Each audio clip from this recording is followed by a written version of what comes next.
Yangi O'zbekiston o'zini dunyodagi o'rnini tobora egallab bormoqda va bu dunyodagi turli har xil tashkilot, nodavlat, notijorat va jamiyatlarning tashkil topishi va ulardan biri Birodar shaharlar alyansi.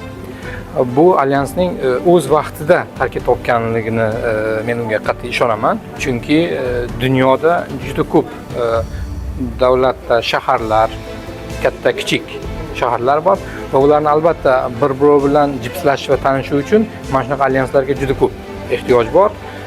Buni yorqin shaklda Yevropa va boshqa davlatlarda ko'ramiz. O'zbekiston holi kech qolgani yo'q, shuning uchun o'z vaqtida qilingan bir harakat deb bilaman va hanuz kichik bo'lishiga, yangi boshlanishiga qaramasdan biz ma'lumotlarga qaramizda 70 dan ziyod davlatlar bilan hamkorlik bo'lyapti va juda katta qisqa vaqtda kelgan katta natija. Biz ham turkiyalik vakil sifatida Turkiyadagi o'sha shaharlarni o'sha Birodar shaharlar alyansiga qo'shishga samimiy ko'ngildan hamkorlikka tayyormiz. Chunki bu bizni o'sha xorijiy fuqarolar sifatida bir missiyamizga kiradi. Biz ularni bunday alyansga xizmat qilishdan samimiy ko'ngildan samimiy minnatdorchiligimizni bildiramiz va ishonaman bu alyansning ravnaqi yana ham biz juda yuqorilarda ko'rmoqdamiz.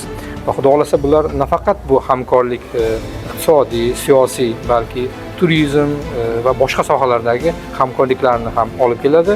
Chunki dunyomiz ortiq muloqot tili va muloqot va hamkorliklar bilangina biz o'zimizni istalgan marralarga kelishimiz mumkin.